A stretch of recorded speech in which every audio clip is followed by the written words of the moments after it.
Okay, first of all, Mahmood Bhai, thank you very much for joining us. It's been a while, and I saw your shows, your previous shows, and there were some fiery shows, I must say.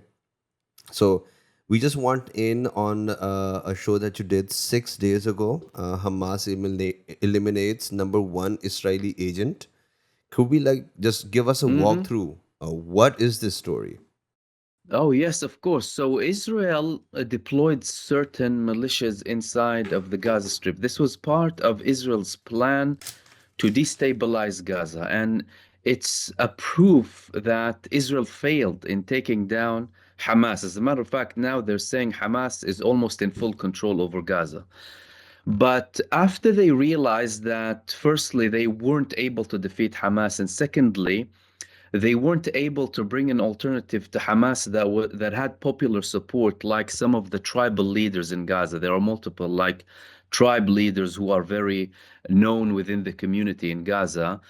Israel faced a lot of problems in bringing them to their side, and at one point even, and that was during the peak of the genocide, so Israel was already causing all of the destruction and havoc. The joint tribe community leaders in Gaza came up with a joint statement saying that anyone who operates with the occupation, that's considered treason. And we consider the legitimacy, and we consider Hamas to be the legitimate governing body in Gaza. Now, Israel, after that, they realized that they can't defeat Hamas and they can't bring an alternative that has popularity. What do? We start to deal with criminals and thugs and ISIS linked groups. And there are, of course, many armed groups in Gaza. They were, of course, under control under Hamas. But Israel, let's not forget, they bombed the central Gaza prison immediately when the war began. When the genocide began, they had a strike so that many of the criminals who operated with Israel, and some of them even with the PA linked in the West Bank, were released. Then, immediately after that, they begin communication with them to bring them on their side and start to have an alternative, according to Israel, to Hamas in Gaza. So they had approximately four main groups. The Abu Shabab group was the biggest one. There's a group called the Hillis group, and two more groups in the Beit Lahiya and Khan Yunis areas. And of course, it's limited, but they have a few people. Anyway, Yaser Abu Shabab was the main guy. Yaser Abu Shabab was the main militia leader that was under full protection of the Israeli army. He was based in the south of Gaza, in the Rafah area towards the eastern part, which still witnessed Israeli, of course, presence at the time, and even now, just before the entry in phase two, he is still based there he was still based there under protection of Israel. And East Rafah is, of course, closer to the Israeli border. And Israel was actually promoting him. There were reports that he was also coordinating with the United States Central Command.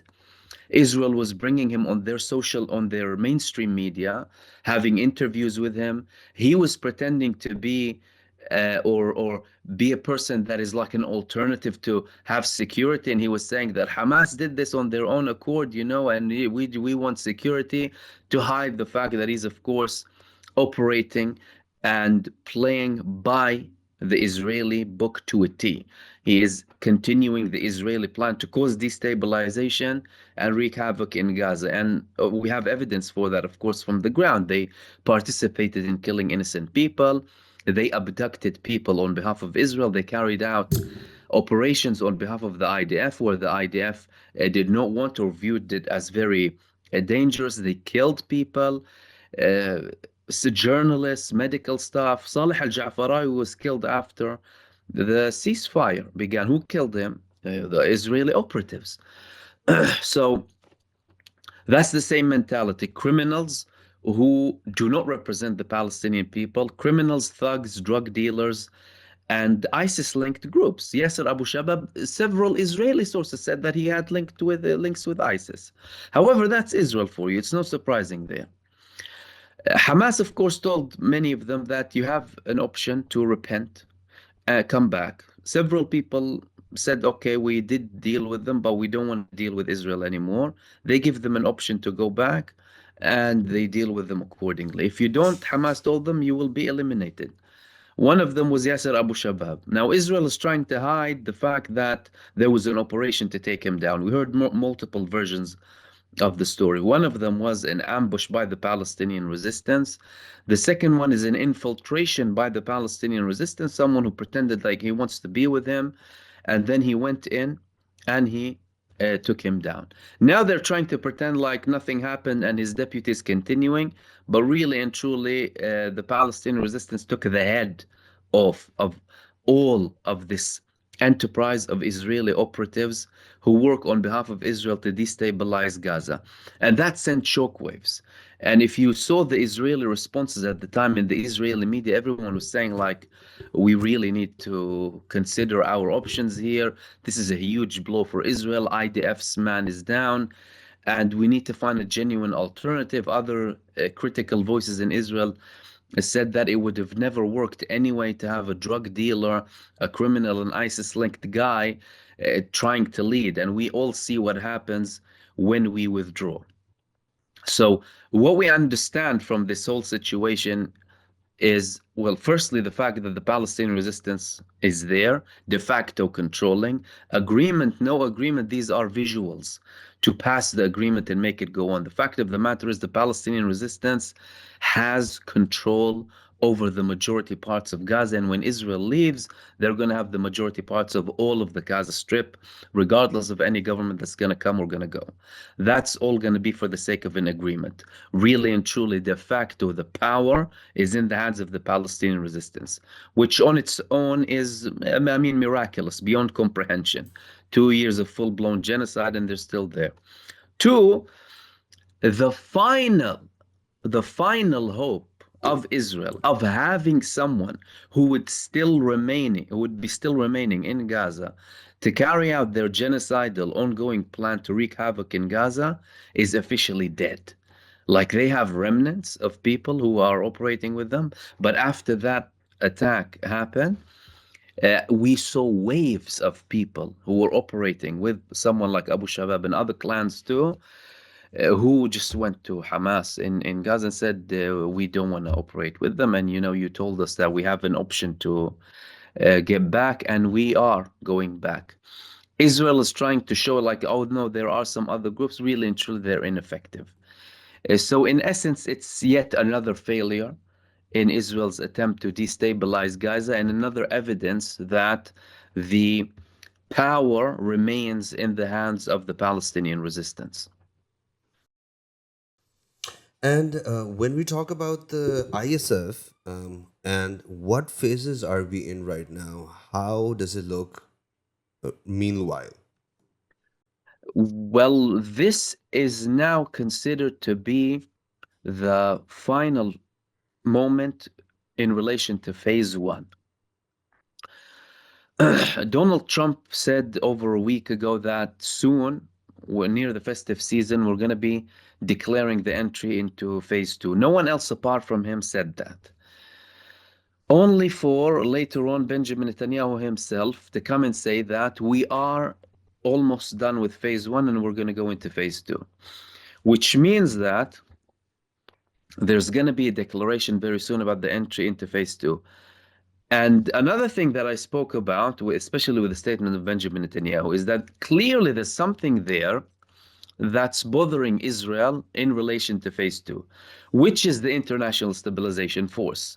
Netanyahu said when he met with the German Chancellor Merz that I'm not sure if the international stabilization force is going to carry out any objectives, even their main objectives. Now, the main objectives in the Israeli dictionary is disarm the Palestinian resistance. Then we had a Hamas official saying that they're only going to be on the borders. They're going to be on the borders, splitting both sides. So clearly there's something being prepared here that is even less favorable to Israel in terms of phase two. And it's inevitably going to happen at some point because from an Israeli perspective, they exhausted all options. They tried to do everything themselves. They failed. They had the general's plan, they had other plans to expel people, they had the ethnic cleansing campaign attempt, the genocide attempt. All of them failed. They're now going through a slow-mo genocide where they're still starving people, preventing adequate housing, temporary housing from going in. And now children are freezing to death in Gaza. An 8-month-old just died yesterday. Her name is Rahaf, because of the severe cold and flooding that's happening, because Israel, of course, is destroyed everything firstly and still preventing temporary housing from going in. However, it's going to happen, and no other country that was approached in relation to participating in Gaza showed willingness to participate and take actions on behalf of Israel. So Israel wanted an extension of the IDF, a genocidal front to go and kill people and disarm the Palestinian resistance, and a police force against the Palestinians to protect Israel. The countries of the world, including key Israeli allies, all told them, no, thank you very much. We're not interested in going head to head with the Palestinian resistance, and we're not going to do the dirty work for you, and we're not going to die for you, even if we support you with funds and money and legitimacy and diplomacy. So that means that Israel is left with no other option but to go into phase two, withdraw, and later on have to face the consequences of allowing more aid in, of allowing temporary housing to go in, and the rebuilding process and everything that is required for Gaza. And they try and play or portray it as if it's like some sort of a victory. There is nothing to do with victory for Israel. At the end of the day, they got their prisoners of war back, the majority of them. There's still one body remaining after an agreement with the Palestinian resistance. They're breaching as much as possible to try and show dominance and show that they're still in control. However, on the ground, the more time goes by, the less favorable it becomes for Israel. And they're very conscious of that fact. And that's why they try and hide it as much as possible. And that's why now Benjamin Netanyahu himself is admitting that we are indeed going into phase two.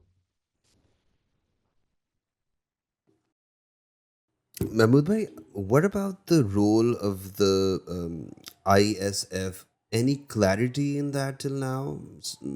Something that we can put. Great question. I think that's what everyone wants to know. Mm.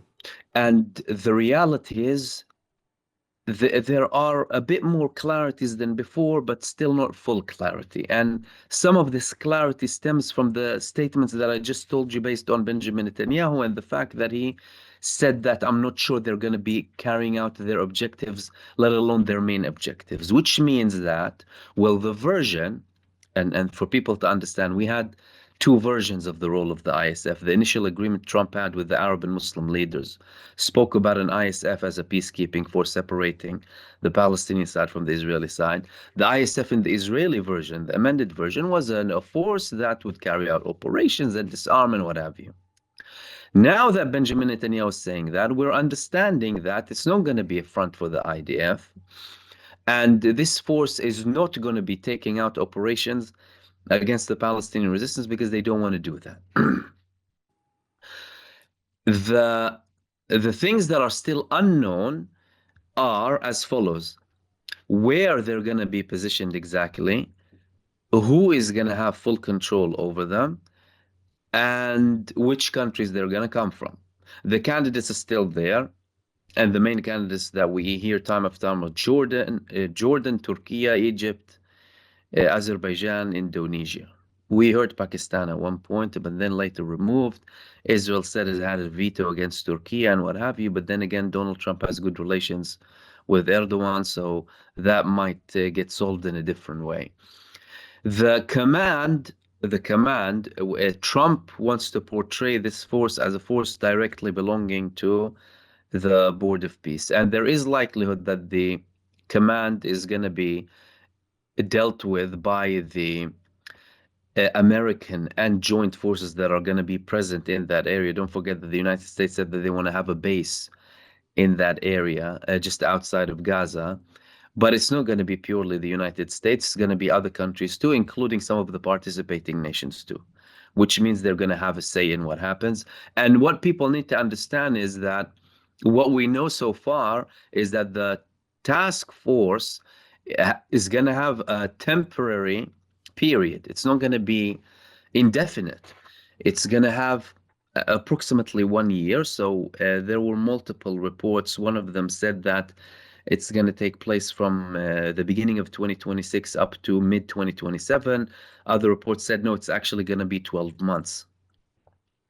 And that primarily came following demands from the Palestinian side to have clarity about this role, because they said we're not going to have a foreign army going in against our will or anyone operating on behalf of Israel. Otherwise, they will be treated as occupation forces, and we will have the right to resist them. And of course, no other country wants to put itself in this position because they saw that Israel destroyed almost everything in Gaza. And despite all of this destruction, the resistance emerged time after time.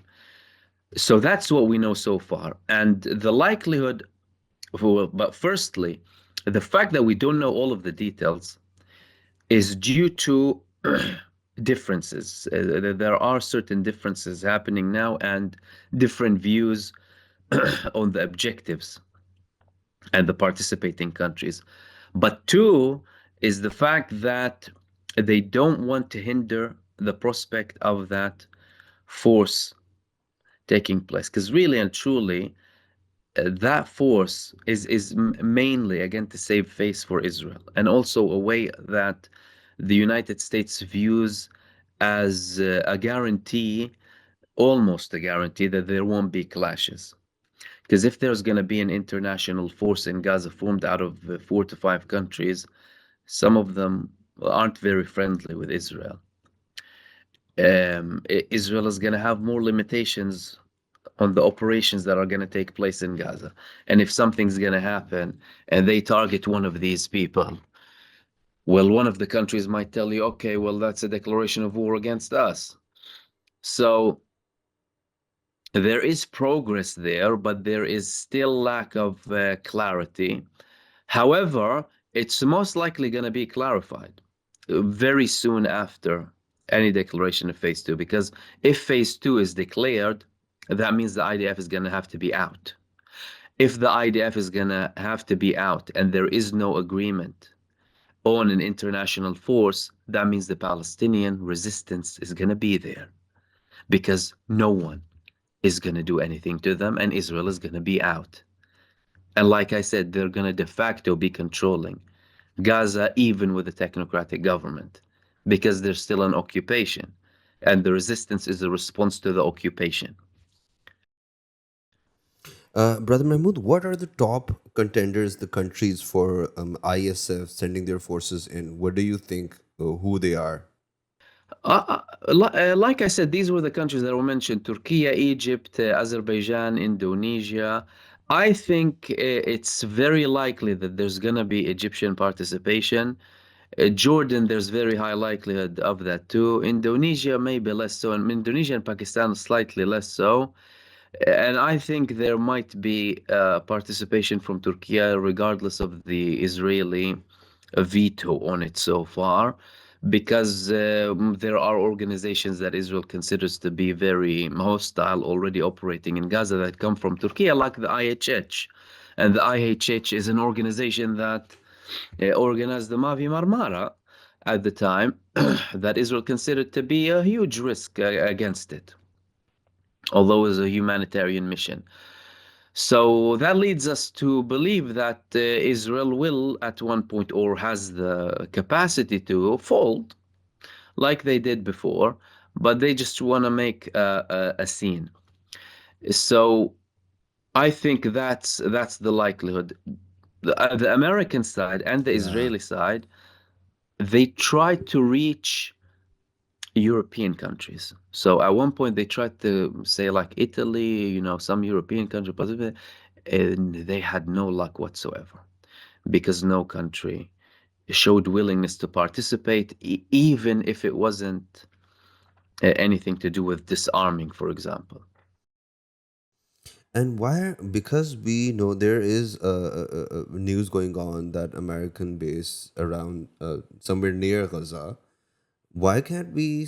Can we? There is there anything in the imagination that ISF could be also consisted of American forces as well? Not from what we heard, and the American participation so far has been viewed as a negative participation, especially with the GHF. They were exposed from within. You saw the stories that came out from the Gaza Humanitarian Foundation and the whistleblowers who spoke about Americans shooting Palestinians and the fact that they were working for the IDF. The only time that an American force in Gaza worked was when there was a ceasefire and there were joint forces both from Egypt and the United States, also Qatari. And the United States had a very back end role in terms of security, but no direct engagement with the civilians. But that was dealt with by the Egyptians. And that, of course, has a reason behind it because they know the people and they sympathize with them. Unlike any forces coming from the United States or Europe who are bound by their authorities, who are hostile to the Palestinian people and who participated in the genocide. So I think it's unlikely that the United States will have forces. What's likely is they will have participation in the command because there's going to be a Hmm. command center. They're going to oversee the operations of the International Stabilization Force, but that will also be in joint collaboration with the countries that will be sending troops to the borders.